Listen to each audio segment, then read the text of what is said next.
Tonight, we're going to talk about a specific feature of the universe that nobody puts on the list of things to be worried about, but that has determined the fate of every complex organism on this planet, and will in some form determine ours as well. The universe does not send warning signs. It does not escalate gradually from manageable to serious. It does not give you time to prepare. Its most destructive events arrive either at the speed of light, giving you no warning at all by definition, or from distances and at frequencies so low that every detection system we have is almost certainly missing most of them, or from directions and in forms we have not yet thought to monitor. The word warning implies a gap between signal and event. It implies that the signal travels ahead of the danger, that there is time between learning about what is coming and its arrival. For most of the cosmic threats that can affect a planet or an entire civilization, this gap does not exist or is measured in seconds, minutes, or at best a few months. A gamma-ray burst visible from 10,000 light-years away delivers its electromagnetic pulse at the same speed as any optical precursor. You cannot see it coming because what is coming is the light. A previously undetected long-period comet entering the inner solar system for the first time in hundreds of thousands of years might be spotted 6 months before it reaches Earth. A magnetar flare from across the galaxy hits with no forewarning that can travel faster than it does. An asteroid on a collision course might be detected decades in advance, or it might be detected hours before impact, depending entirely on where it came from and how reflective it is. The pattern is consistent enough to deserve examination. Not as a catalogue of disasters, not as an exercise in hopelessness, but as an investigation into a genuine structural feature of how the universe operates that has profound implications for every civilization anywhere that ever becomes sophisticated enough to ask whether it is safe. The universe operates on timescales and at distances that are fundamentally inhospitable to the kind of advanced knowledge that planning and preparation require. Events that reshape planets and sterilize biospheres happen on timescales of seconds to hours. The information about them, traveling at the speed of light, arrives at the same time or after the event itself. For anything within our solar system, there is some warning in principle. For anything beyond it, the warning problem is, in many cases, physically unsolvable.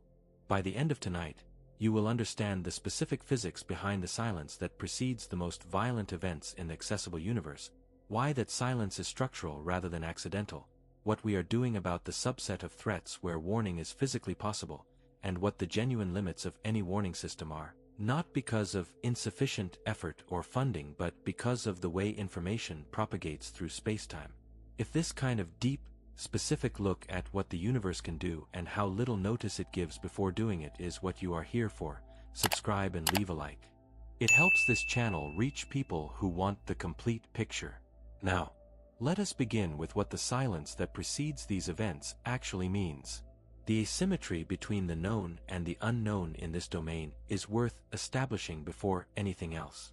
The threats that are best known and most discussed, the asteroid impact, the solar flare, the nearby supernova, are not necessarily the most dangerous. They are the most discussed because they are the most detectable, the most observable, the most amenable to scientific study.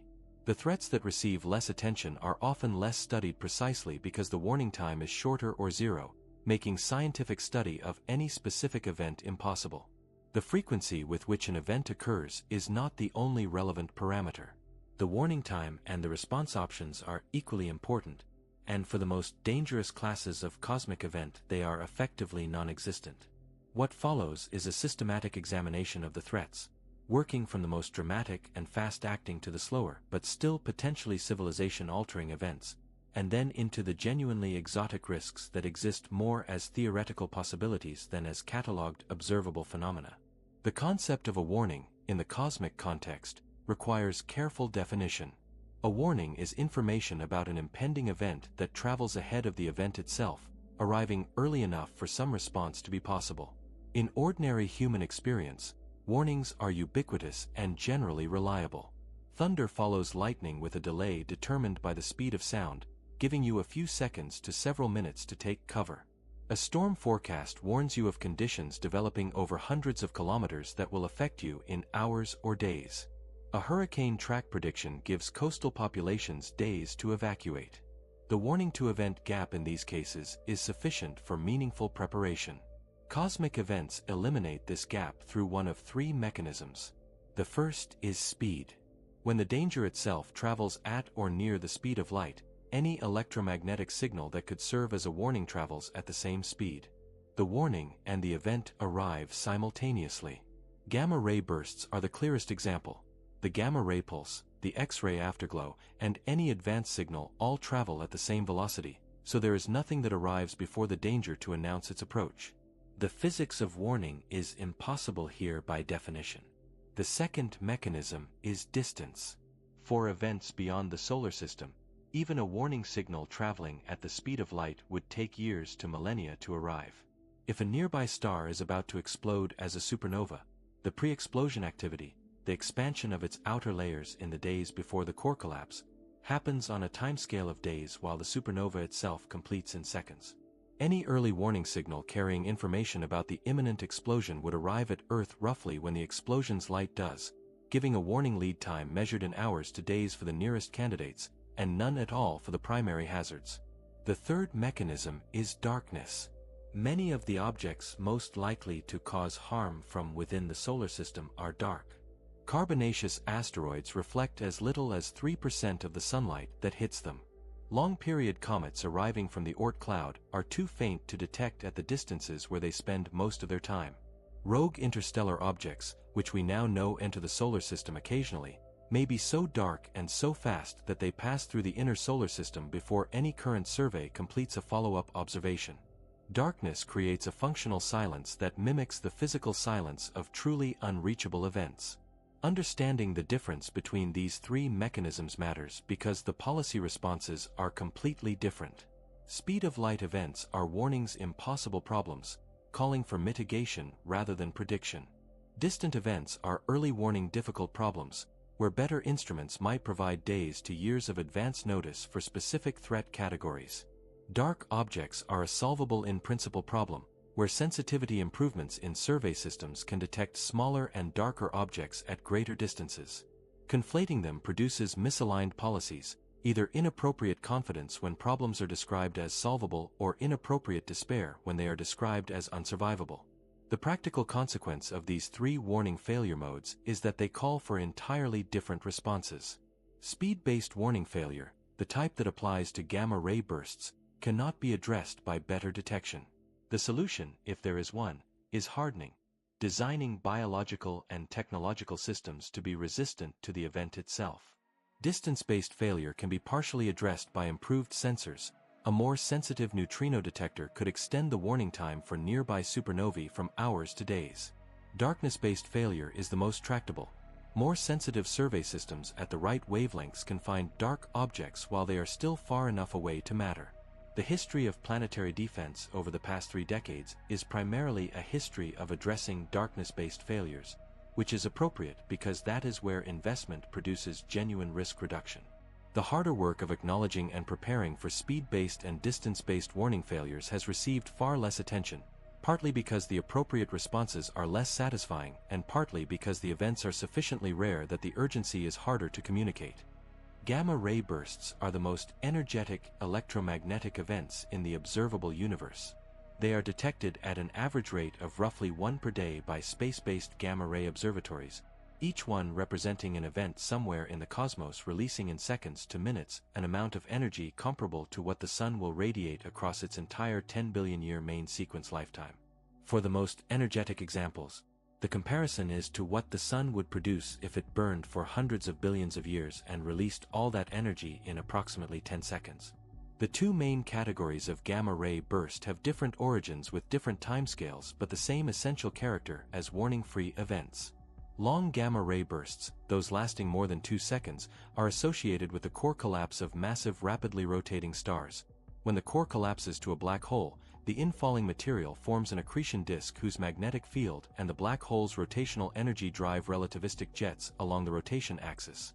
These jets pierce the collapsing star and produce the observed burst.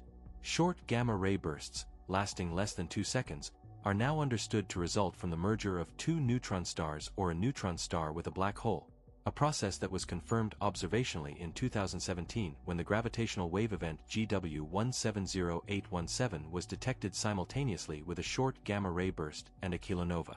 In both cases, the burst itself is what travels outward from the source. The gamma rays are not preceded by anything that moves faster, because nothing moves faster. The electromagnetic radiation carrying the lethal dose and the first photon of advance warning are the same photon. There is no early messenger. The question of what a nearby gamma-ray burst would do to Earth has been studied in some detail. The critical parameters are the distance to the burst and the angle between the jet axis and the Earth's direction. Gamma-ray bursts are highly beamed events. The energy is concentrated in a narrow cone along the jet axis, typically within a few degrees. A burst pointed exactly at Earth would deliver a much larger fluence than one from the same distance but slightly off-axis. For long bursts, current models suggest that a burst within a kiloparsec, roughly 3,260 light-years, with a jet directed at Earth could deliver enough gamma-ray fluence to cause significant damage to the ozone layer globally, with the highest fluences from within a few hundred light-years potentially sufficient to sterilize the illuminated hemisphere.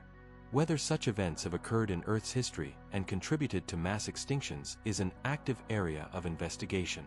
The Ordovician mass extinction, approximately 445 million years ago, the second largest in the fossil record, shows some patterns consistent with a brief ionizing radiation event, including the simultaneous extinction of species at all latitudes and the particular pattern of surviving taxa. The case is circumstantial but not implausible. What is not in question is that if such an event occurred, its victims received zero warning. The rate of gamma-ray bursts potentially threatening to Earth depends critically on the galactic burst rate and on the beaming angle distribution. If gamma-ray bursts are narrowly beamed, then the fraction of events that point toward any given location is small, reducing the effective rate of threatening events. The current best estimate is that the beaming corrected rate of long gamma-ray bursts in a galaxy like the Milky Way is roughly 1 per million years, with significant uncertainty. The rate of events close enough and pointing in the right direction to pose a threat to Earth is therefore perhaps 1 in hundreds of millions of years, consistent with but not required to explain the pattern of major extinctions in the fossil record. The short gamma-ray burst rate from neutron star mergers within the galaxy is lower still, constrained by the observed merger rate of neutron star binaries and the estimated beaming fraction. No currently known neutron star binary system in the Milky Way is both close enough and aligned in a way that would pose a threat to Earth upon merger, but the known population is certainly incomplete. The stars most commonly discussed as nearby supernova candidates are Betelgeuse and Eta Carinae, two objects whose potential to detonate has attracted enormous attention and an enormous amount of media coverage that has not always served accuracy. Understanding what these stars actually represent requires separating what is known from what is speculation and what the actual warning timeline would be. Betelgeuse is a red supergiant at a distance of approximately 700 light-years. It is one of the brightest stars in the sky, familiar as the right shoulder of Orion. Red supergiants in its mass range eventually undergo core collapse and explode as Type II supernovae.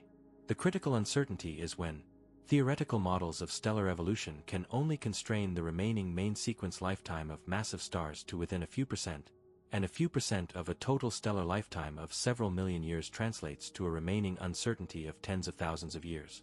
Betelgeuse might explode tonight. It will certainly explode within the next 100,000 years. This wide range is not a failure of models but a fundamental feature of stellar physics as currently understood. In late 2019, Betelgeuse dimmed dramatically, dropping to about 40% of its normal brightness, in what became known as the Great Dimming. Media coverage was extensive and often implied that the star might be about to explode. The actual explanation, confirmed by subsequent observations and later by direct imaging, was a combination of surface temperature variations and the ejection and subsequent cooling of a large cloud of dust from the star's outer atmosphere. The event was physically interesting and scientifically informative, but it was not a precursor to an imminent supernova. Were Betelgeuse to explode, the warning we would receive would consist of the first light of the supernova itself, arriving 700 years after the explosion actually occurred. Before that first photon, there is no observable signal of the coming event that could travel faster. In the hours to days before core collapse, the star's outer layers begin to move outward, driven by the expanding wave of energy from the collapsing core, but this motion produces optical brightening rather than any high-speed precursor. Neutrinos escape from the collapsing core hours before the shock wave breaks through the star's surface, and these neutrinos travel at essentially the speed of light, providing a potential few-hour warning of the visible brightening. This is the basis for the supernova early warning system, a network of neutrino detectors that would alert astronomers to an imminent supernova light curve rise. Eta Carinae, at approximately 7,500 light-years in the southern constellation Carina, is more massive and more luminous, making it in some ways a more dramatic candidate. The star has been erupting periodically since at least the 19th century, and its most famous eruption in 1843 made it the second brightest star in the sky for years. Whether Eta Carinae produces a conventional core collapse supernova or a hypernova, a far more energetic variant, when it eventually detonates is unknown. At 7,500 light-years, even a very powerful event would not be biologically dangerous to Earth. The neutrino warning system for supernovae deserves more detailed explanation because it represents the one case where the physics of the event itself provides an advanced signal that arrives slightly before the most visible manifestation. When a massive star's core collapses to a neutron star, the neutronization of the core produces an enormous burst of neutrinos that escape from the collapsing matter in roughly 10 seconds, carrying away roughly 99% of the total gravitational energy released. Because neutrinos interact so weakly with matter, they escape from the stellar core within seconds, before the shock wave has even reached the outer layers of the star. These neutrinos travel at essentially the speed of light. They arrive at Earth slightly before the shock wave breaks out through the star's outer layers and produces the optical brightening that we call the supernova. For Betelgeuse, the neutrinos would arrive approximately 2 to 4 hours before the first visible brightening, based on estimates of how long it takes the shock to traverse the star's extended envelope. 2 to 4 hours is sufficient time to orient the world's telescopes toward the source, ensuring that the initial rise of the light curve is captured, and to alert radio and X-ray observatories to begin observations.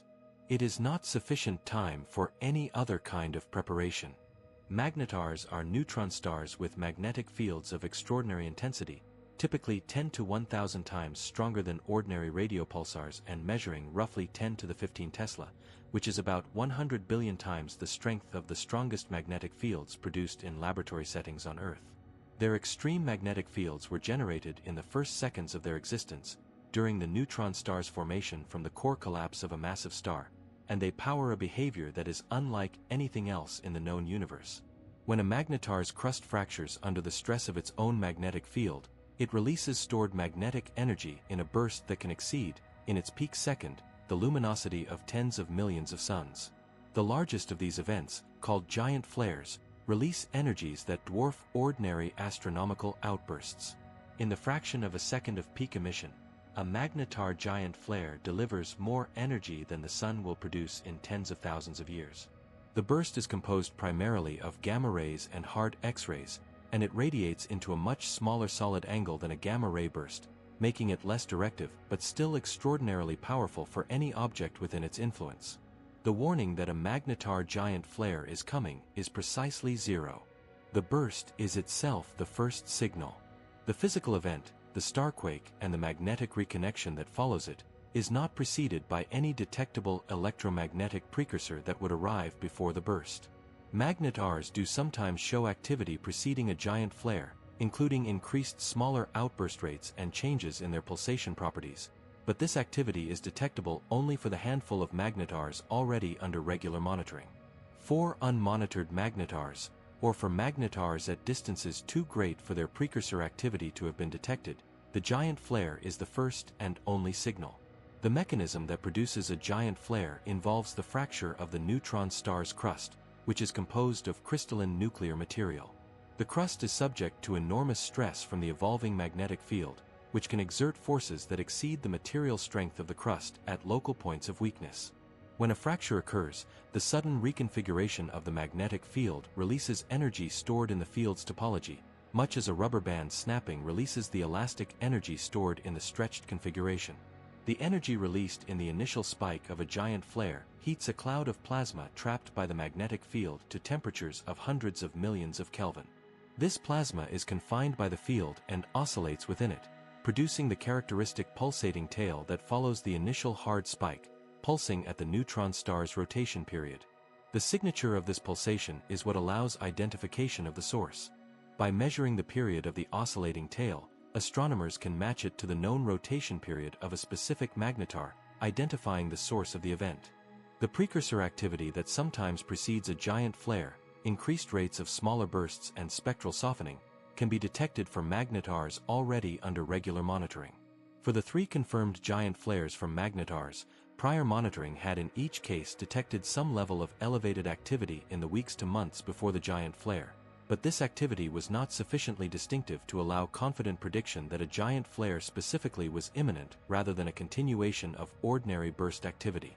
On December 27, 2004, at approximately 21:30 Universal Time, an event occurred that altered the state of Earth's upper atmosphere, temporarily disrupted radio communications, and triggered every space-based gamma-ray detector then in operation, several of which saturated and were temporarily blinded by the signal. The source was SGR 1806-20, a magnetar in the constellation Sagittarius at a distance of approximately 50,000 light-years, more than halfway across the Milky Way galaxy. The event was a magnetar giant flare. In approximately a tenth of a second, the initial hard gamma-ray spike released an energy estimated at roughly 10 to the 46 joules. This number requires context to be understood. The total energy output of the Sun across its entire 10 billion year lifetime is approximately 10 to the 44 joules. SGR 1806-20 released 100 times that amount in a tenth of a second from the other side of the galaxy. The ionizing radiation from a flare was sufficient to temporarily ionize Earth's ionosphere to a depth comparable to what occurs during daytime from the Sun. The signal was detected by researchers studying very low-frequency radio wave propagation through the ionosphere, who noted an anomalous disturbance in their data consistent with a sudden enhancement of ionospheric conductivity on the night side of Earth, where the Sun's ionization is absent and the night sky is normally transparent to VLF waves. The signal arrived without any warning that was separable from the signal itself. The critical question for this event is what the fluence would have been at different distances. At 50,000 light-years, the delivered dose was scientifically interesting and caused measurable ionospheric effects but was not biologically significant at Earth's surface because the atmosphere absorbed the radiation. At a distance of 100 light-years, the same event would have delivered roughly 250,000 times more energy per square meter, more than enough to cause severe ozone depletion and sterilization of exposed surfaces over a period of days. At 10 light-years, the event would have been existentially threatening. There are no known magnetars within the potentially hazardous distance range, but the known magnetar population represents only those that have been detected through their periodic pulsations or outburst activity. The total number of magnetars in the galaxy is estimated at several hundred to a few thousand, of which roughly 30 are currently confirmed. Most have never undergone a detected giant flare. Whether any of the undetected ones are closer than the nearest known candidate is not known. The implications for galactic proximity are starkest when the event is scaled to distances closer than the known magnetar population. The nearest confirmed magnetar, SGR 1935 plus 2154, is at a distance of approximately 30,000 light-years. A giant flare from this magnetar would deliver roughly 3 times as much fluence as the 2004 event, but still from a distance insufficient for biological effects at Earth's surface given the atmospheric shielding. However, if a magnetar with similar energy output existed within a few hundred light-years, the scaling is alarming. The absence of a confirmed close magnetar does not mean no magnetars exist nearby. Magnetars are only identified during their active phase, when they are producing detectable bursts or pulsed emission. Once a magnetar's field has decayed to the point where it no longer drives burst activity, it becomes an ordinary slowly cooling neutron star, indistinguishable from others without active emission. The total population of dormant former magnetars in the galaxy must greatly exceed the active population, and their spatial distribution is unknown. The 2004 event produced a global ionospheric response detectable in data already being collected for other purposes. The fact that it was noticed at all was partly scientific alertness and partly luck.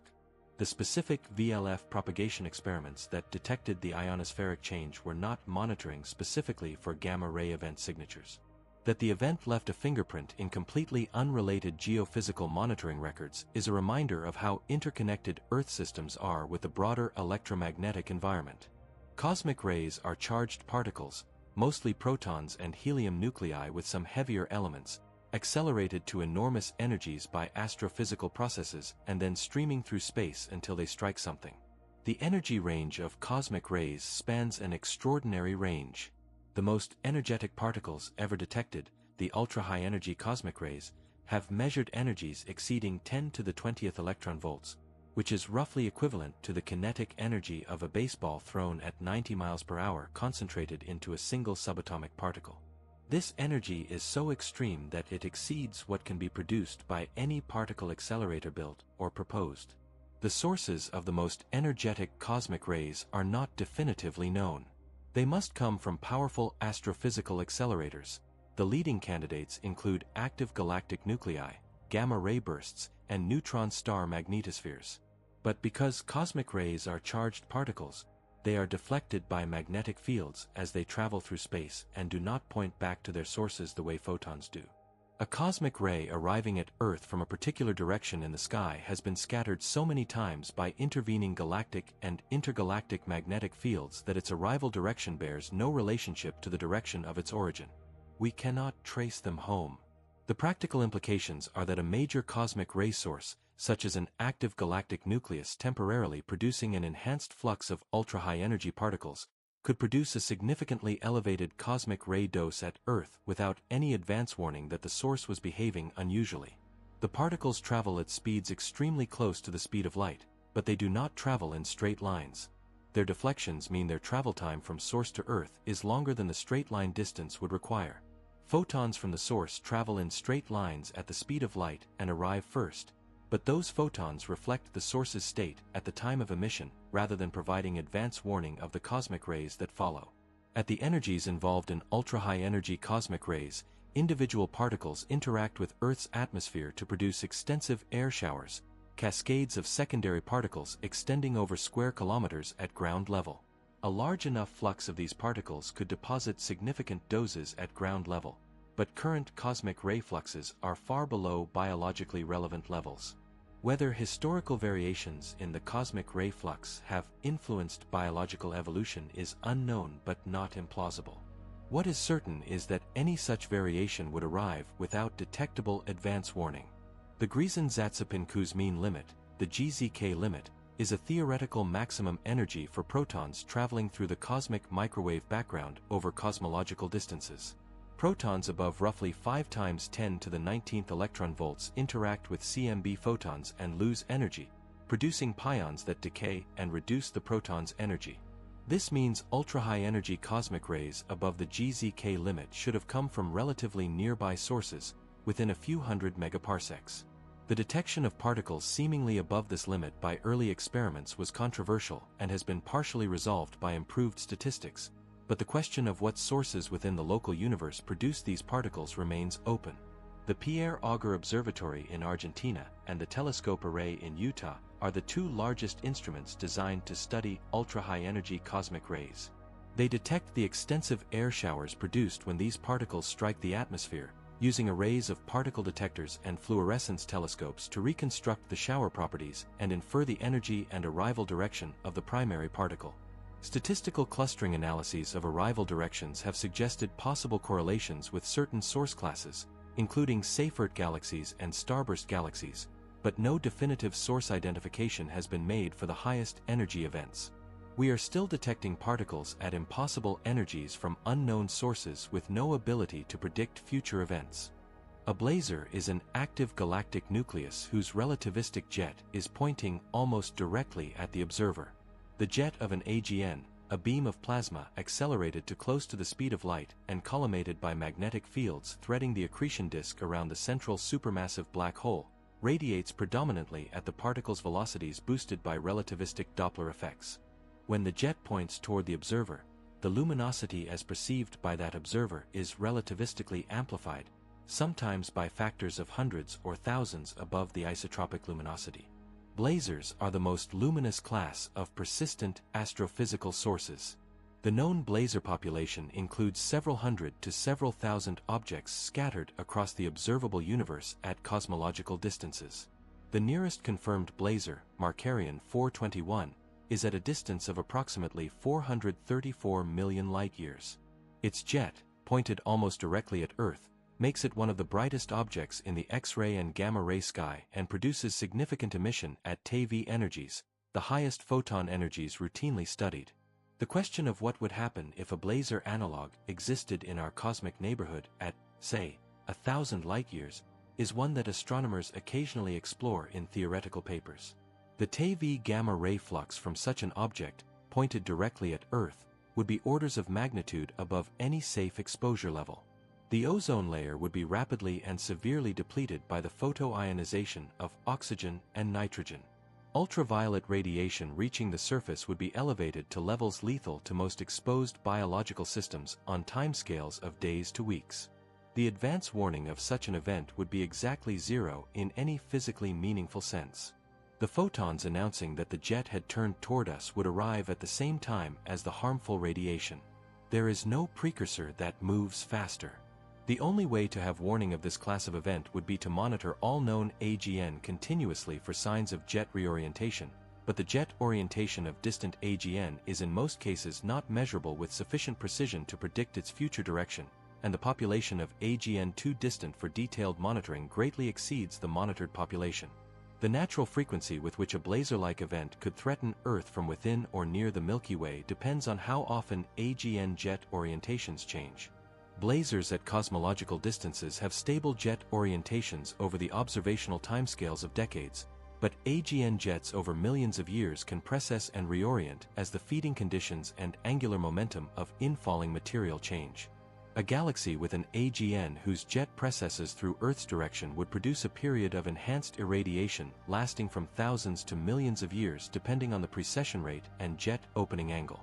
There is no AGN in or near the Milky Way currently producing the energy levels that would be hazardous at any distance less than megaparsecs. Sagittarius A*, the Milky Way's central supermassive black hole, is currently dormant.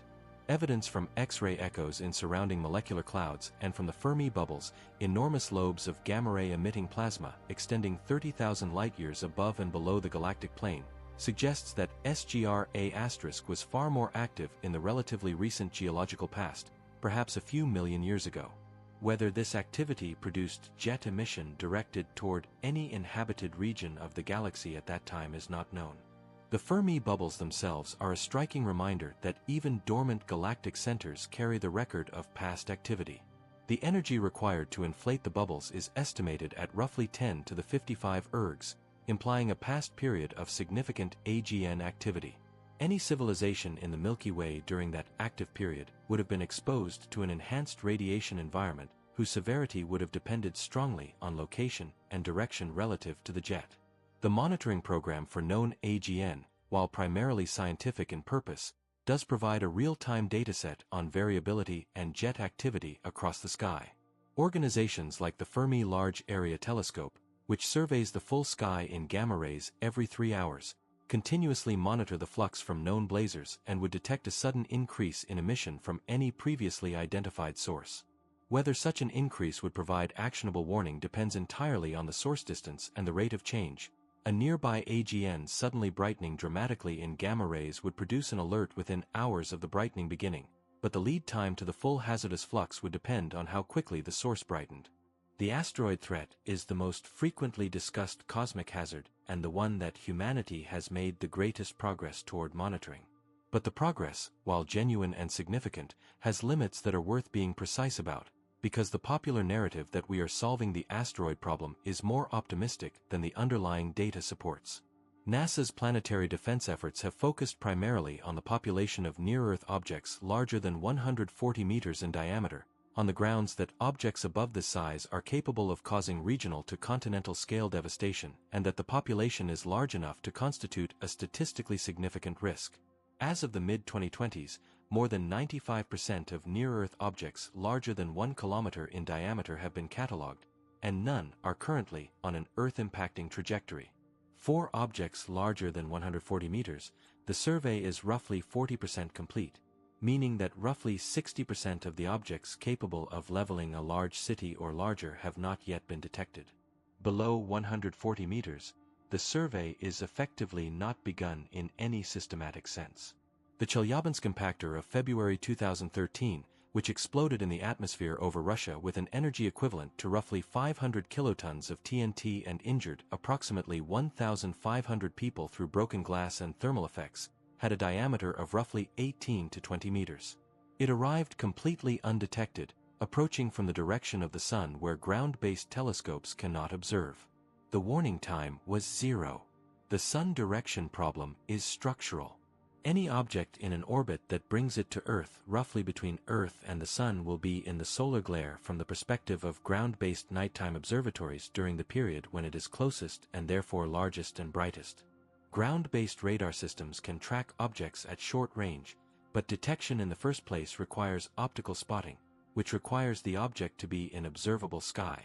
The NEO Surveyor Space Telescope, designed to address this gap by observing in the infrared from a position that can see the Sun direction, is intended to dramatically improve completeness for objects above 40 meters. But objects below 40 meters, including the Chelyabinsk class, will remain largely undetected even with NEO Surveyor.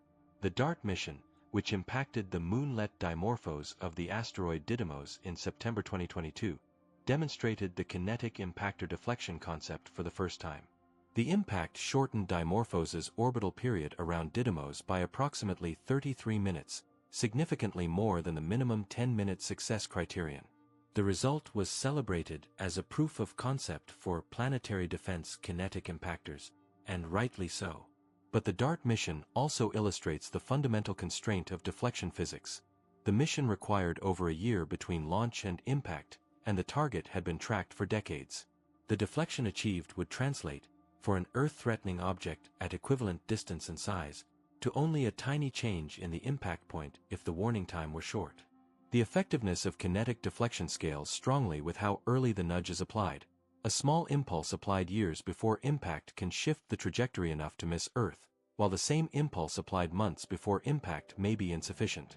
The geometry of how orbital mechanics amplifies or diminishes deflection effectiveness over time means that every year of additional warning time is not just additive but multiplicative in terms of deflection options available.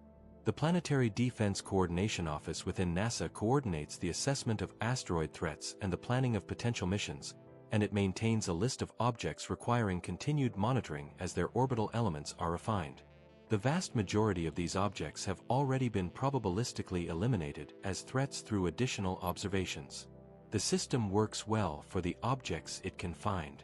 The population statistics of near-Earth objects are well characterized for the largest sizes but highly uncertain at the smaller end. The number of kilometer-class objects is roughly 1,000. The number of 100-meter-class objects is estimated at roughly 25,000.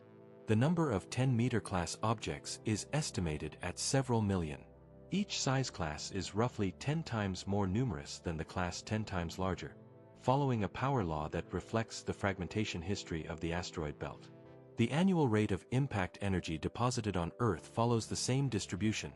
Large catastrophic impacts are extremely rare, but the continuous rain of small objects is effectively constant. The Oort Cloud, a roughly spherical shell of icy bodies extending from perhaps a few thousand to perhaps 100,000 astronomical units from the Sun, is the reservoir from which long-period comets originate. These objects spend almost all of their time at enormous distances from the Sun, moving so slowly in their highly elongated orbits that they take thousands to millions of years to complete one orbit. When one is gravitationally perturbed, typically by the tidal field of the galaxy or by the passage of a nearby star, it may fall inward toward the Sun on a trajectory that brings it into the inner solar system for the first time. A long-period comet making its first passage through the inner solar system presents a specific challenge for warning systems. The object has been accumulating gas and dust on its surface for the billions of years since its formation. Its nucleus is coated in a dark, non-reflective crust. It has never been heated by close solar proximity, so it does not yet have an active coma, the cloud of gas and dust that makes comets visible. Approaching from any direction in the sky, from the far outer solar system, it is an extraordinarily faint, dark object that may not develop significant brightening until it is already well inside Jupiter's orbit. The practical warning time for a large long-period comet on an Earth-threatening trajectory has been estimated at roughly 6 months to a year for objects that are spotted when their cometary activity begins, and potentially several years if they are detected as inactive nuclei through deep sky surveys. 6 months is a dramatic improvement over 0 seconds, but it is essentially insufficient for any kinetic deflection mission. Existing mission concepts for asteroid deflection require years to decades of lead time to change an object's trajectory through a gentle push. A 6-month window allows no response other than evacuation of the impact zone and acceptance that the event will occur. Comet Shoemaker-Levy 9, which struck Jupiter in July 1994, was discovered only 14 months before impact. This comet was breaking up and was in a relatively accessible orbit around Jupiter rather than on a hyperbolic trajectory from the outer solar system, making it an easier detection than a fresh Oort Cloud object. The impacts produced visible scars in Jupiter's atmosphere larger than Earth that persisted for months, providing a visceral demonstration of what a major comet impact delivers. The distinction between Jupiter family comets and long-period comets is critical for the warning discussion. Jupiter family comets have been captured by Jupiter's gravity into relatively short-period orbits, typically under 20 years. These objects have been through the inner solar system many times and are well catalogued. We know their orbits, we know approximately when they will return to perihelion, and we can predict their trajectories decades in advance. The warning problem for Jupiter family comets is essentially solved for the known population. Long-period comets are the opposite in every relevant dimension. They are in highly elongated orbits with periods from hundreds to millions of years. A comet on a million-year orbit has spent all of documented human history in the distant outer solar system, undetectable and untracked. When it next falls inward toward the Sun, it is functionally a new object to every monitoring system. Its nucleus is fresh, its initial brightness is unpredictable, and its orbital trajectory is known with poor accuracy until it has been observed for several weeks or months. The worst case for long-period comet warning involves a dark nucleus in a retrograde orbit, meaning it orbits the Sun in the opposite direction from Earth. A retrograde comet approaching Earth has a relative velocity approaching the sum of both orbital speeds, potentially exceeding 70 km per second, compared to a prograde comet where the relative velocity is the difference between orbital speeds. A retrograde comet at 70 km per second provides dramatically less response time than a prograde one for any given detection distance. The most important single data point about cosmic impacts on Earth is the Chicxulub event, the asteroid or comet impact approximately 66 million years ago that ended the Cretaceous period and drove the non-avian dinosaurs and roughly 3/4 of all species to extinction. Understanding this event in detail provides both a template for what major impacts do and a measure of how suddenly such events arrive in the history of complex life on a planet. The Chicxulub impactor had a diameter estimated at roughly 10 to 15 kilometers. It struck the Yucatan Peninsula of what is now Mexico at an angle and speed that produced an initial explosion estimated at roughly 100 teratons of TNT, approximately a billion times the yield of the largest nuclear weapon ever detonated. The immediate effects included a massive fireball extending across much of North America, which ignited continent-wide wildfires. The ejecta thrown into the upper atmosphere included glass droplets that rained back down globally, heating the atmosphere through friction to temperatures that may have briefly reached several hundred degrees Celsius over large areas. The longer-term effects were in some ways more destructive than the immediate impact. Sulfur from the carbonate and anhydrite rocks at the impact site was vaporized and converted to sulfuric acid aerosols that circled the globe, blocking sunlight and cooling the planet dramatically for years. Fine dust and soot from global fires added to the atmospheric opacity.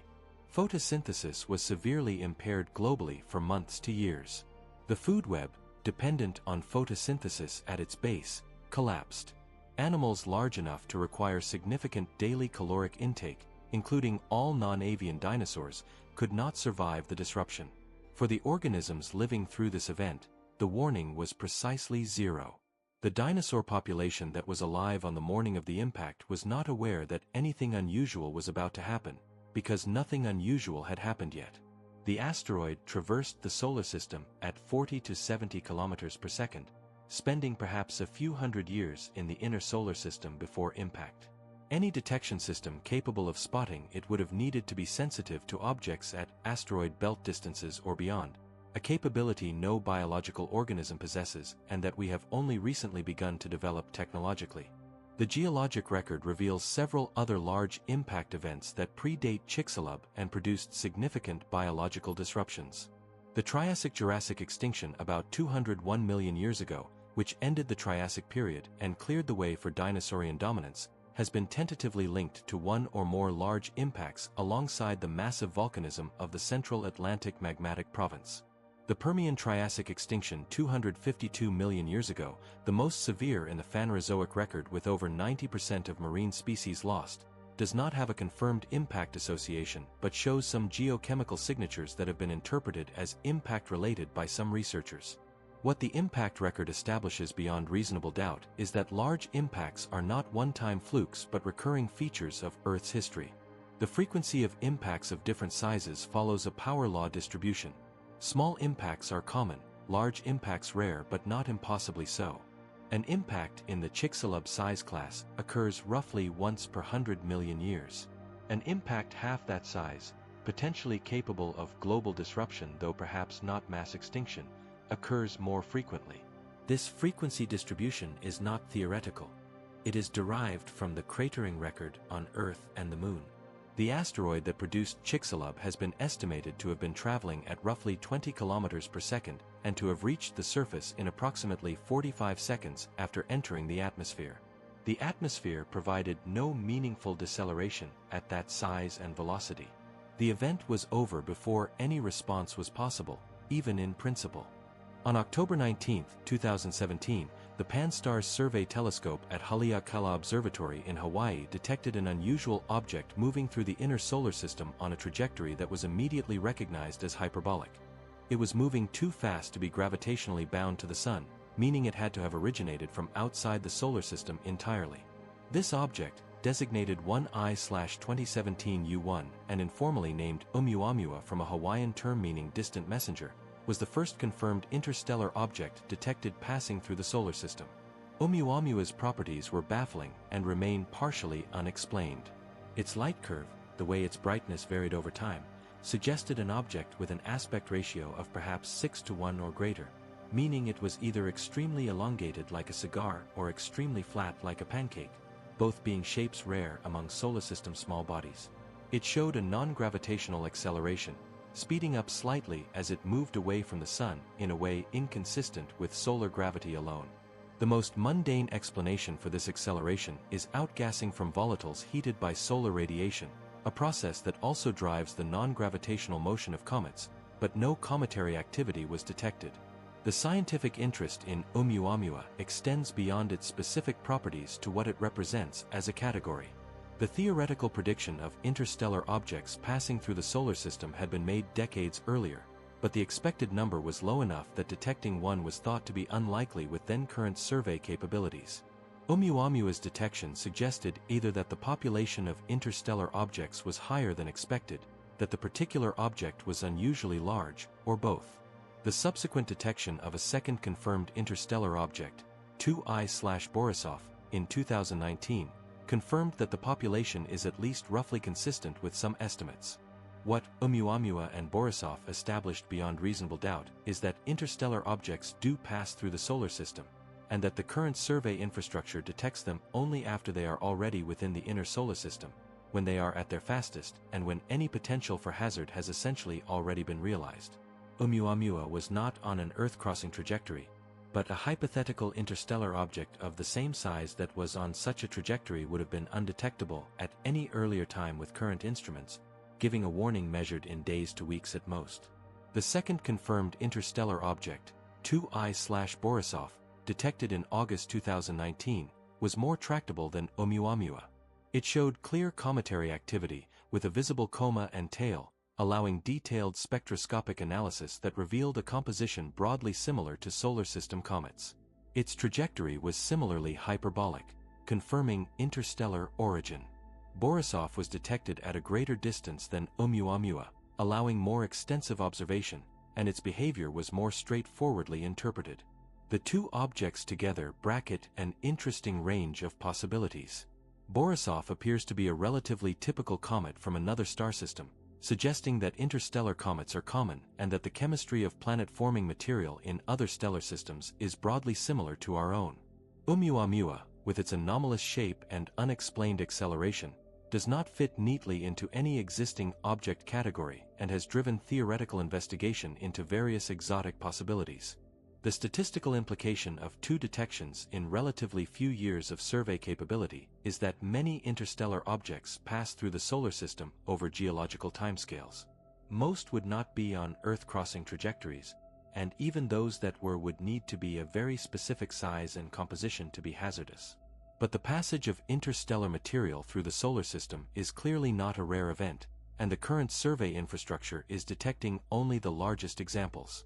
The Vera C. Rubin Observatory, currently being commissioned in Chile and expected to begin full survey operations in the mid-2020s, will dramatically improve detection of interstellar objects by increasing survey sensitivity by more than an order of magnitude.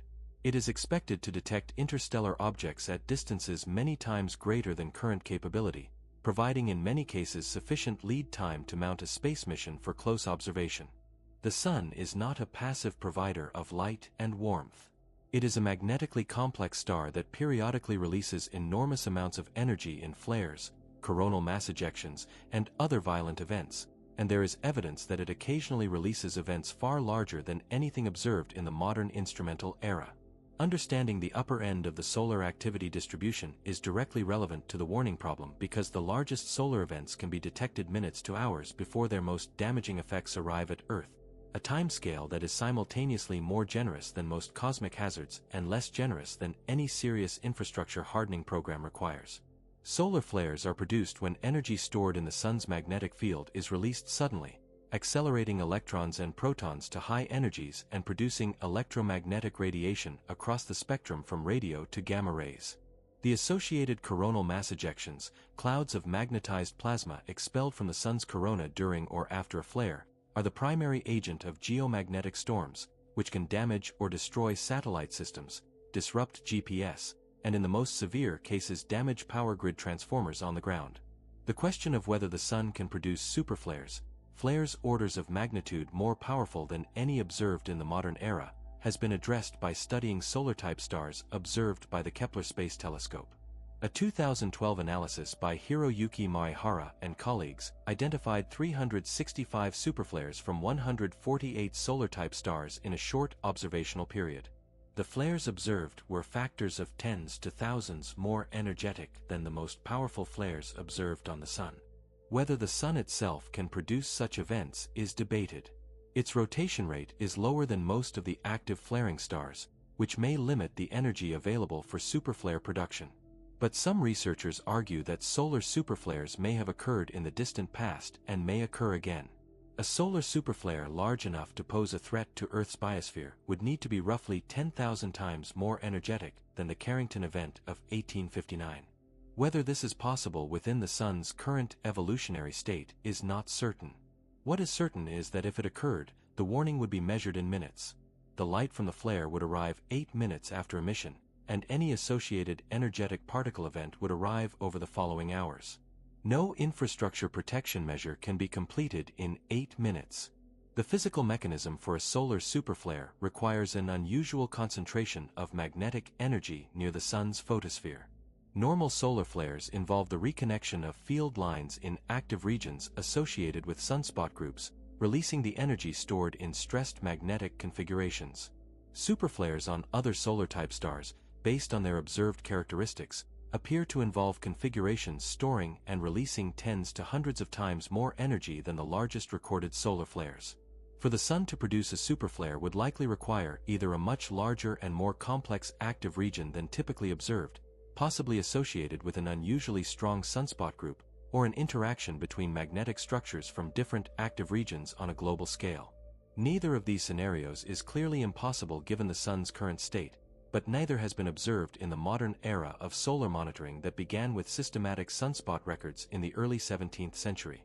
Tree ring records and ice core isotope records, which preserve the signatures of elevated cosmogenic isotope production by enhanced cosmic ray fluxes during periods of low solar modulation, and also preserve signatures of intense solar energetic particle events in the form of short-term spikes in carbon-14 and beryllium-10, have revealed several events in the past few millennia with no historical documentation.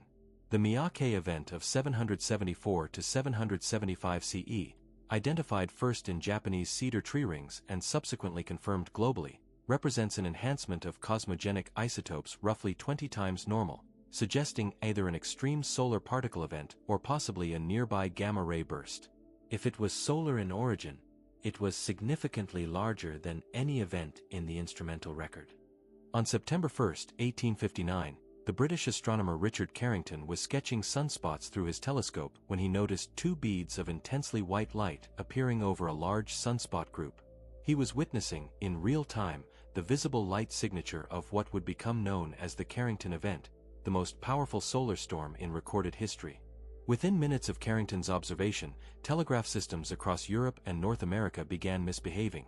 Some operators reported receiving shocks from their equipment, some telegraph lines began transmitting spontaneously without power connected to them, and some paper telegraph rolls caught fire.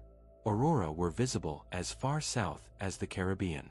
The Carrington Event was a coronal mass ejection from a solar flare so energetic that the CME, normally taking 18 to 36 hours to travel from the Sun to Earth, arrived in approximately 17.5 hours, indicating that it had been accelerated to roughly 2,250 kilometers per second. It struck Earth's magnetosphere, compressing it and producing geomagnetic disturbances of a magnitude that would be catastrophic in the contemporary technological context. The infrastructure of 1859 was primarily mechanical and chemical, with only the telegraph system vulnerable to electromagnetic effects. If an equivalent event occurred today, the consequences would span a vastly larger range of critical systems. Satellites in low Earth orbit would be exposed to enhanced radiation fluxes that could disable electronics in the absence of protective shielding. GPS, which modern economies depend on for both navigation and precise time synchronization, would be severely degraded. Power grids, whose transformers are vulnerable to the geomagnetically induced currents that a major CME produces, could suffer transformer damage on a scale that would take years to repair. The warning time available from a Carrington-class event with current monitoring systems would be approximately 30 to 90 minutes from the L1 Lagrange point, where the Discover satellite monitors the solar wind. 30 to 90 minutes is enough time to put satellites in safe mode. It is not enough time to do anything meaningful to protect power grid infrastructure, because the transformers at risk cannot be shut down and physically moved or shielded on that timescale. The specific mechanism by which geomagnetically induced currents damage power grid transformers involves the DC offset that a slowly varying geomagnetic field induces in AC power transmission systems. Transformers are designed to operate with alternating current at the grid frequency of 50 or 60 Hz. Geomagnetically induced currents are quasi-DC, varying over minutes rather than fractions of a second. This DC offset causes the transformer's iron core to saturate magnetically during half of each AC cycle, dramatically increasing the reactive power demand on the transformer, causing localized heating in the core and copper windings, and potentially causing damage that accumulates over the duration of the geomagnetic storm. Transformers are the single most expensive and most difficult to replace component of the power grid. Large transmission transformers weigh hundreds of tons, are custom-built to specification, and currently have lead times of 1 to 3 years from order to delivery. A repeat of the Carrington event today would likely damage dozens to potentially hundreds of high-voltage transformers in regions with appropriate geological conductivity, primarily northern latitudes with thin soil and rock directly conducting currents to the surface. Replacing this many transformers would take years. During the replacement period, the regions served by the damaged grid equipment would have no access to large-scale electrical power, with cascading effects on water treatment, heating, food distribution, medical systems, and communication networks. The societal preparation for this known, recurring, well-understood risk remains inadequate at the scale required. Grid hardening programs exist but have made limited progress. Emergency transformer sparing programs have been proposed and partially implemented in some countries. The specific advance warning time of 30 to 90 minutes is sufficient only to take rapid, pre-planned automated actions. The detection of gravitational waves from the neutron star merger GW 170817 in August 2017 was one of the most celebrated scientific events of the decade, and with good reason. It confirmed the theoretical prediction that neutron star mergers produce short gamma-ray bursts. It provided the first multi-messenger astronomical observation combining gravitational waves and electromagnetic radiation, and it confirmed that heavy elements including gold and platinum are synthesized in these events. The observation represented the beginning of a new era of gravitational wave astronomy.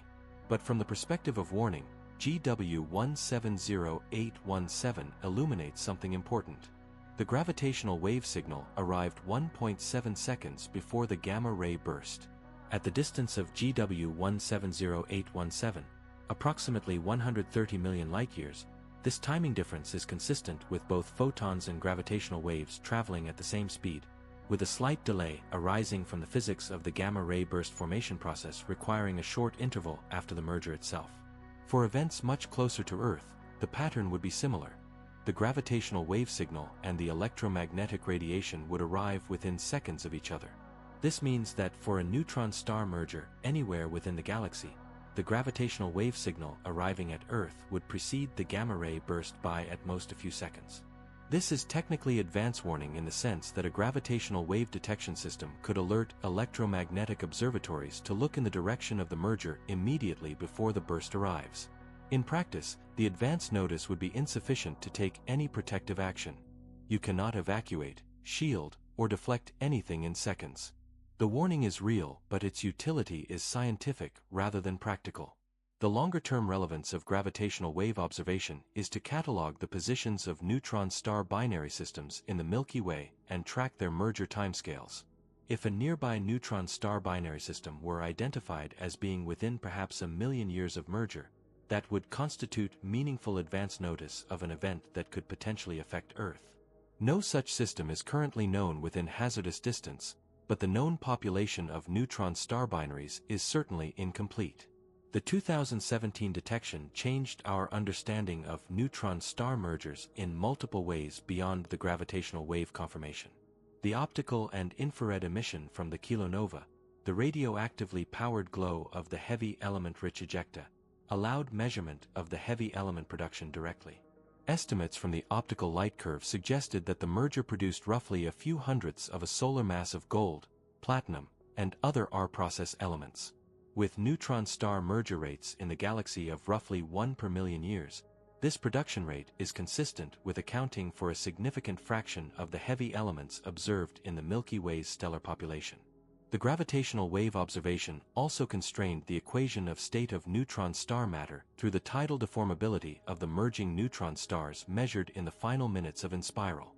The degree to which each neutron star was tidally distorted by its companion's gravity, leaving an imprint on the gravitational wave signal, provides information about how stiff the nuclear matter is at the extreme densities within a neutron star.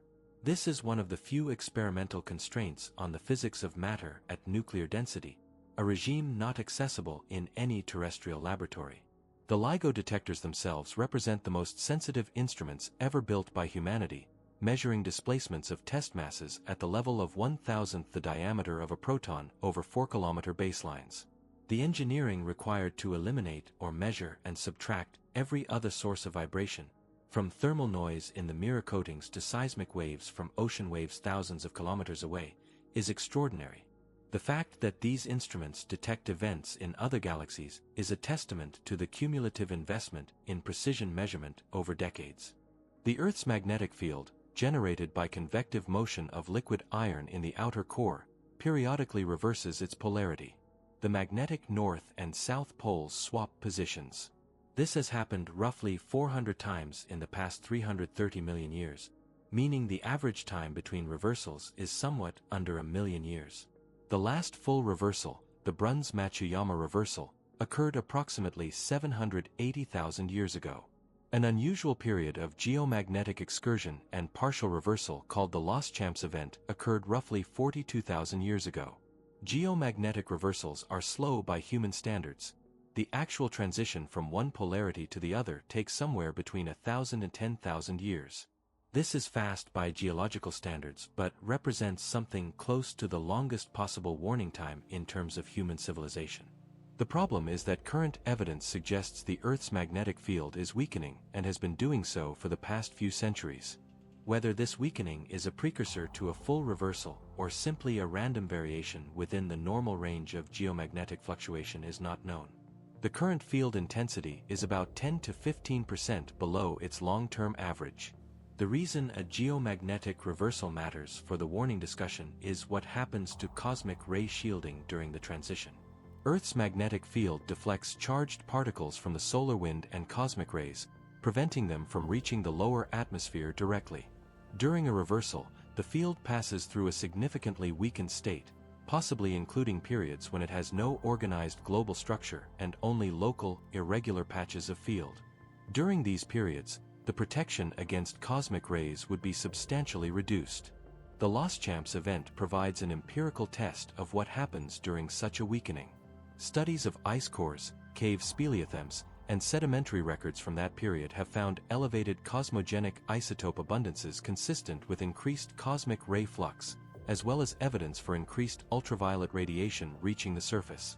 Whether these changes were sufficient to have biological effects is debated, but the theoretical mechanism is straightforward. The warning, however, comes in the form of a centuries-long weakening that could easily be interpreted as normal variability until the reversal is well underway. The rate of weakening of Earth's current magnetic field, measured through repeated magnetic surveys by satellite and ground stations, corresponds to a decay of roughly 5 to 10% per century. At this rate, the field would effectively disappear in approximately 1 to 2,000 years if the trend continued linearly, which it almost certainly does not. The actual trajectory of the field during a reversal involves complex three-dimensional behavior. Patches of reversed polarity grow in the southern hemisphere, the dipole moment weakens and eventually the global dipole flips, after which field strength recovers. The entire process is not simply a linear weakening. The South Atlantic anomaly, a region centered over South America and the South Atlantic Ocean where the geomagnetic field is anomalously weak, is a current feature of Earth's magnetic structure that has been studied carefully as a possible early sign of a developing reversal or excursion. Satellites in low Earth orbit experience higher radiation doses when they pass through this region because the weaker field allows more energetic particles to penetrate to lower altitudes. The South Atlantic anomaly appears to have been growing for at least several centuries based on historical magnetic records. What the geomagnetic reversal problem illustrates about warning systems is that slow processes can be just as dangerous as fast ones if the slow nature of the warning is misinterpreted as a slow nature of the eventual threat. The field weakening is detectable now. The consequences, if a full reversal occurs, would arrive over a period of centuries but would represent a sustained environmental change of significance for everything from satellite operations to the long-term cosmic ray environment at Earth's surface. The practical implications for modern society of even a partial collapse of the geomagnetic field are significant and under-discussed in policy contexts. Satellite electronics are shielded against current radiation environments but may not be designed to operate in an environment with cosmic ray fluxes several times higher over extended periods. Aviation on polar routes, where the magnetic field already provides less shielding, would need to be rerouted. Humans in space, on the Moon, or eventually on Mars, which already lacks a global magnetic field, would require enhanced radiation shielding.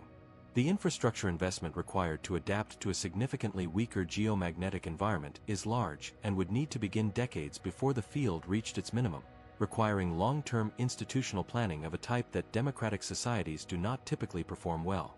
The concept of the false vacuum is one of the more philosophically disturbing outputs of quantum field theory, and the fact that it has genuine physical motivation rather than being a purely theoretical exercise makes it worth including in a discussion of events that could occur without warning. The false vacuum hypothesis emerges from the observation that the vacuum of space, the state of minimum energy that the universe relaxes to when all matter and radiation are removed, may not be the absolute lowest energy state available to the quantum fields that pervade the universe.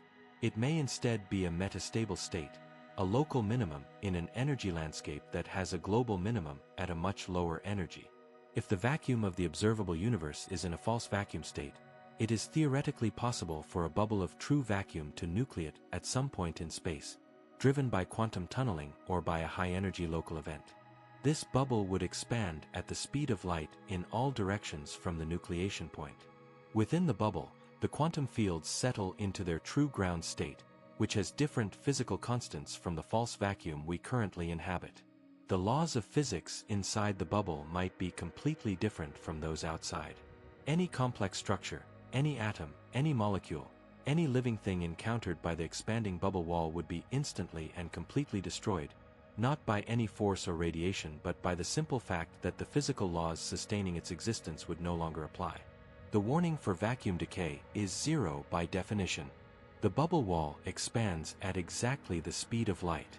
The first photon of radiation that could carry news of the event also travels at exactly the speed of light and therefore cannot arrive before the bubble wall itself. The event is undetectable in principle until it has already occurred for any given observer. Whether the vacuum of our universe is actually metastable is unknown. Measurements of the Higgs boson mass and top quark mass made at the Large Hadron Collider place the vacuum energy in a region of the phase diagram that is either metastable or only marginally stable, depending on the precise values and whether there are additional unknown particles affecting the calculation. If the vacuum is metastable, the decay rate, the probability per unit volume per unit time of spontaneous nucleation, is thought to be extraordinarily small on any humanly relevant scale, perhaps so small that the expected time before nucleation in the observable universe exceeds any reasonable estimate of cosmic duration.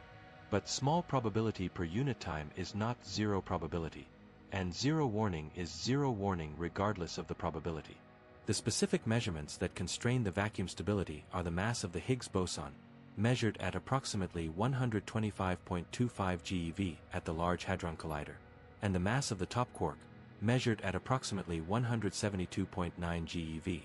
These two values enter into the calculation of how the Higgs field's effective potential evolves with energy scale through quantum corrections. For the measured values, the effective potential develops a second, deeper minimum at very high field values, corresponding to a different vacuum state with different physics. Whether this deeper minimum represents the true ground state or whether additional unknown physics stabilizes the current vacuum is the question at the heart of the vacuum stability problem. Supersymmetric extensions of the Standard Model generally predict additional particles that would stabilize the effective potential, but no supersymmetric particles have been detected despite extensive searches at the LHC. If the measured values are taken at face value without new physics, the vacuum is metastable with a decay rate so small that spontaneous nucleation within the observable universe on any relevant timescale is negligibly unlikely. But this calculation depends on the absence of processes that could create a localized high field value state, such as a very high energy particle collision or a very dense compact object. Whether any astrophysical process can trigger vacuum decay remains an active theoretical question. The warning impossibility for vacuum decay connects to a broader point about information horizons in physics. There are certain classes of physical event for which the laws of physics themselves prohibit advance warning, not through any practical limitation but as a matter of fundamental principle. Vacuum decay is the most complete example. The expanding bubble wall is the first and only signal. The observable universe has a boundary, not a physical wall but an informational one, the surface beyond which light has not had time to reach us in the 13.8 billion years since the Big Bang. Events occurring beyond this surface cannot affect us through any mechanism traveling at or below the speed of light. We receive no information from beyond the particle horizon, and therefore no warning of events there. But the particle horizon is expanding as time passes, and new regions of space are continuously entering our observable universe. The specific concern this raises is the following. Events that occurred just beyond our current particle horizon in the early universe may have produced expanding shells or waves of something, whether it is matter, radiation, domain walls between regions of different vacuum, or other structures, that are currently just beyond our ability to detect and that will arrive at the observable boundary within some future time. If any such wave were traveling outward from its source at the speed of light, it would arrive at Earth at the same moment as the first photon announcing its existence. Zero warning.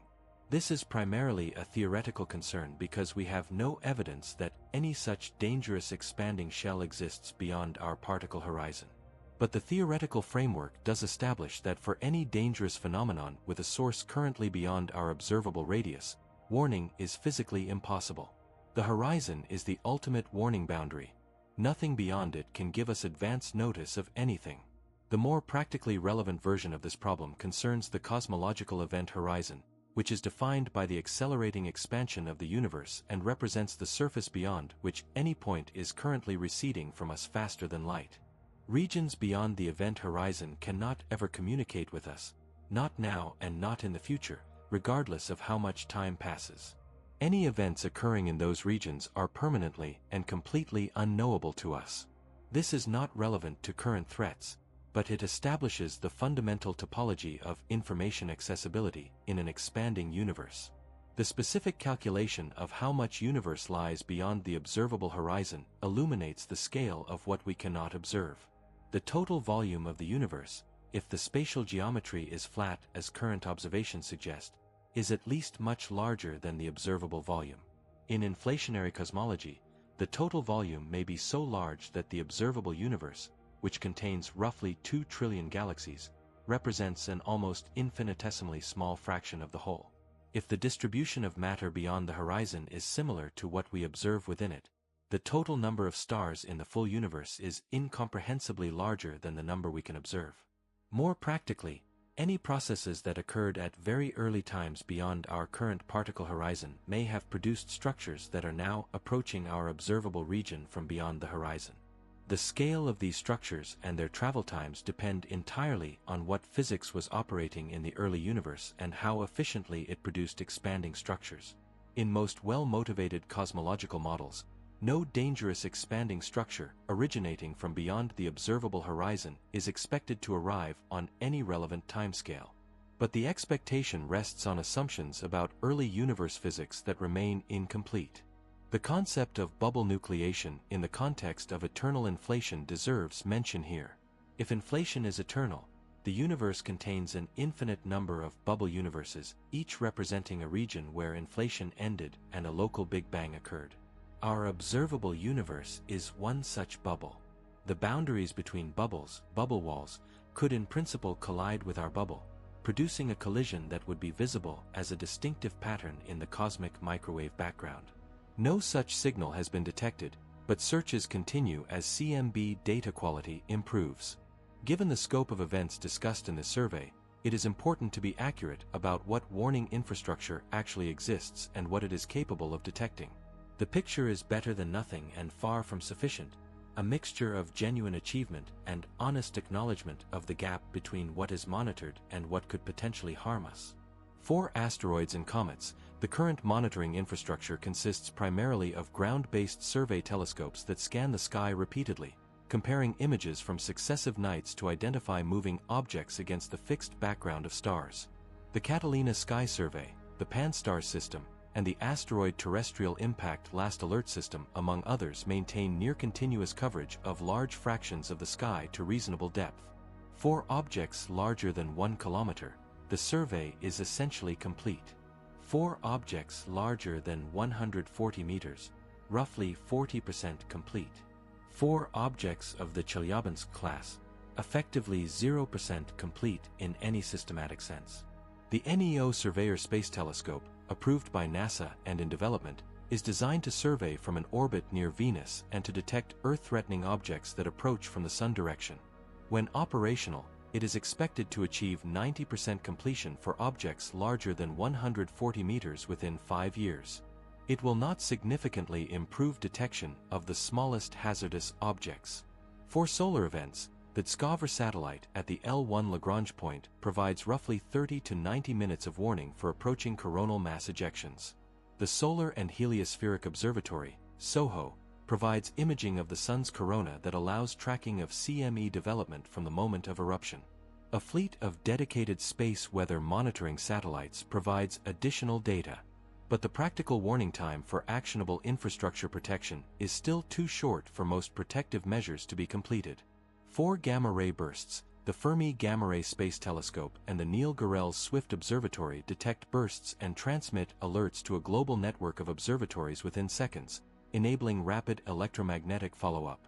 This system is designed for scientific follow-up rather than any protective response, because there is no protective response available. The alert system exists to maximize scientific return from rare events. 4 gravitational waves, the LIGO, Virgo, and CAGRA detectors operate continuously and alert the astronomical community within minutes of a candidate event. Again, the purpose is scientific. There is no protective response to a neutron star merger, and none is needed for events at extragalactic distances. 4 neutrino-based supernova warning, the Supernova Early Warning System, SNEWS, connects neutrino observatories worldwide. A burst of neutrinos consistent with a core collapse supernova in or near the Milky Way would trigger automated alerts to astronomical observatories within seconds, potentially providing hours of warning before the supernova becomes visible in optical telescopes.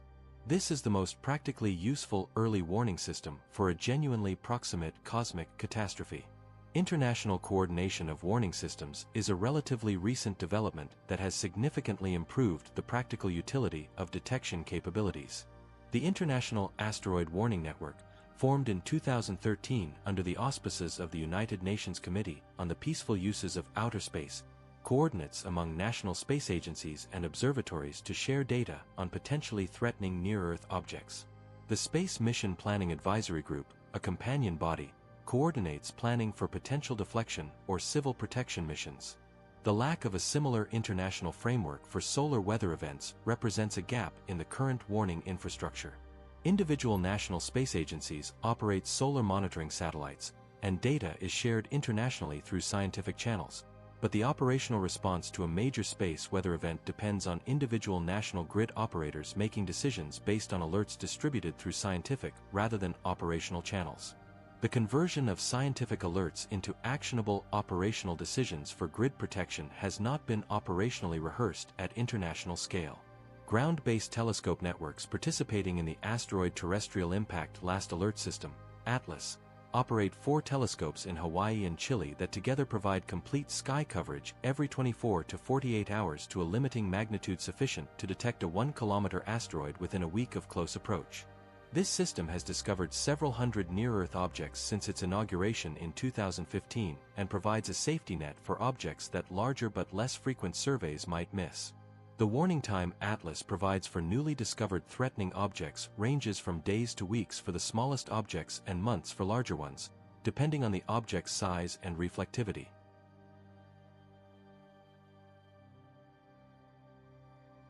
The fact that the universe's most violent events arrive without warning, or with warnings so brief as to be functionally equivalent to no warning, has philosophical implications that extend beyond the practical questions of detection and response.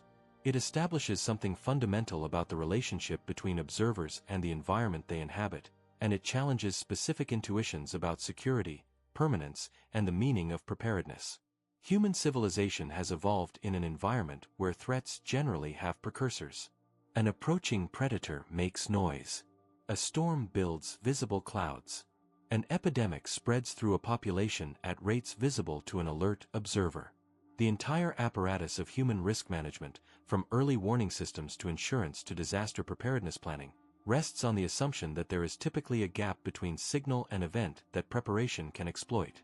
The cultural intuition that risks can be managed if you pay enough attention is built on a baseline of thousands of years of dealing with threats that are gradual, local, and preceded by detectable signals. The cosmic threat landscape is different in structure, not in degree but in kind. The most dangerous events in the universe are not merely large versions of the threats that shaped human risk management intuition. They are events that arrive in a physically different regime, one where information cannot precede danger, where the first observable signal of the threat is the threat itself. This is not a matter of insufficient early warning technology. It is a feature of how information propagates through spacetime. The appropriate response to genuinely unwarnable threats is different from the appropriate response to insufficiently warned threats. For insufficiently warned threats, the investment is in detection. Better telescopes, better monitoring systems, better data processing. For genuinely unwarnable threats, detection is irrelevant to protection. The investment is either in hardening against the event or in accepting that some class of events cannot be planned for. The specific class of events where this distinction matters most is gamma-ray bursts and magnetar giant flares from within our galaxy, which are simultaneously sufficiently common to be worth thinking about, sufficiently dangerous to be worth worrying about if they occur in the right direction and at the right distance, and completely unwarnable by any physically possible system. For this class, the appropriate response is not investment in detection systems but rather investment in understanding the frequency and distance distribution of these events with sufficient precision to assess the actual risk level. There is a psychological dimension to the unwarned catastrophe that deserves acknowledgement. Human beings are equipped by evolution with a fear response calibrated to threats that have precursors. The shadow before the predator, the rumble before the earthquake, the smell before the fire. The startle response that evolved to handle sudden threats requires that the threat appear within the observer's sensory field before causing harm. The cosmic threats discussed tonight do not appear in this way. They have no sensory precursor. They require a kind of abstract anticipatory fear, based on inference and calculation rather than perception, that human psychology is poorly equipped to generate and sustain over relevant planning timescales. This psychological mismatch between the nature of cosmic threats and the human threat response system partly explains why these threats receive less policy attention than their actual risk profiles deserve. A single shark attack receives more media coverage than the asteroid threat receives in a decade of policy discussion, despite the fact that the number of people who have ever been killed by asteroids almost certainly exceeds the number killed by sharks over any long timescale.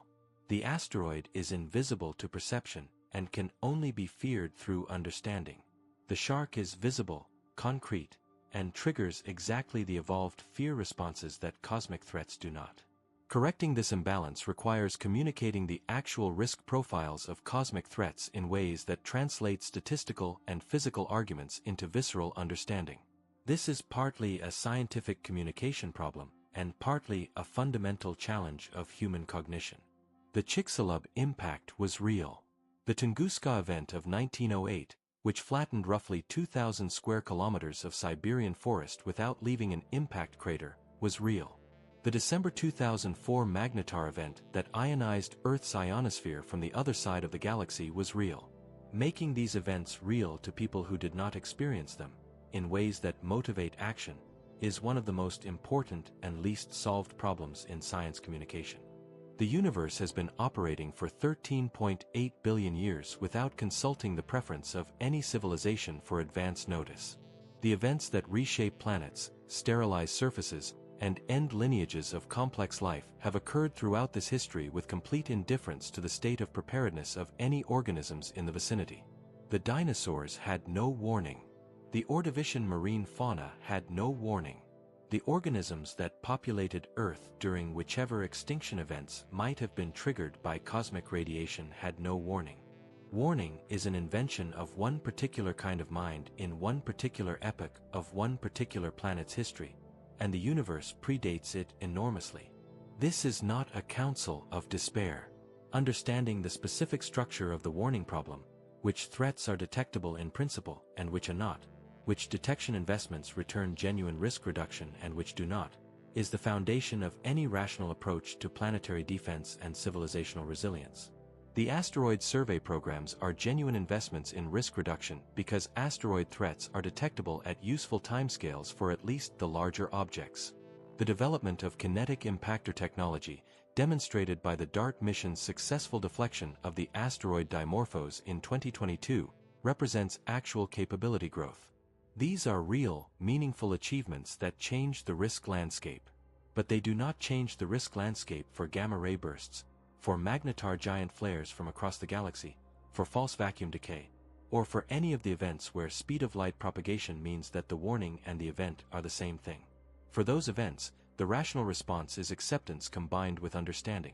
Acceptance that some risks cannot be mitigated through detection, and understanding of how rare those events actually are and what the true statistical exposure is. The universe is not malevolent. It is indifferent, which in some ways is harder to navigate because indifference provides no signal at all. A predator at least has motivations you can model. The universe operates by physical laws that are comprehensible, predictable in aggregate, and utterly silent on the question of whether any particular corner of it contains something worth preserving. The silence before the event is not a failure of communication. It is the natural state of a universe that does not have observers in mind when it sets the speed of light. What we can do, and what we are doing with increasing sophistication, is narrow the gap between the warning we receive and the warning that physics allows. We will never eliminate the gap for the most dangerous events. But we can, for the threats where time permits, extend the warning from 0 to minutes, from minutes to hours, from hours to years. Each extension is earned through instrument investment, through theoretical understanding, through international cooperation in data sharing. None of it will ever be enough to guarantee warning of everything. But enough, in the cost-benefit language of planetary defense, is the wrong standard. Better than we have now is the right standard, applied consistently in the directions where improvement is physically possible. There is a specific kind of intellectual honesty required to engage with the warning problem accurately. It is easy to fall into either of two comfortable but inaccurate positions. The position that the threats are well known and being managed, which is true for the subset of tractable threats and false for the genuinely unwarnable ones, or the position that the threats are all unmanageable and that no response is appropriate, which is false for the tractable cases and leads to a passivity that is itself a choice with consequences. The honest position is the uncomfortable middle, that we have made real and meaningful progress on some of the most important detectable threats, that this progress should continue and be resourced, that several major threat categories are genuinely unwarnable and require acceptance rather than detection investment, and that the framework for distinguishing which is available from the physics rather than from hope or fear. The universe is not waiting for us to finish our warning systems before producing the next significant event. Events are occurring right now, in this galaxy and in neighboring ones, that would be significant or catastrophic for any inhabited world in the wrong position. Most of those events are not in our vicinity. Some portion of them may be pointed in our direction from distances where the threat level is sublethal. A smaller number may, in the statistical distribution of cosmic events across geological time, be close enough to matter. The history of Earth's biosphere includes the fingerprints of at least some of these events. The future will include more. What we owe to that future is not panic and not complacency but attention, calibrated to the physics of what can be known, built on the infrastructure of what can be detected, and honest about the line between the detectable and the unknowable. That line exists. It is drawn by the speed of light, by the darkness of certain objects, by the distance of certain events, and by the fundamental limits of quantum mechanics on what can be predicted.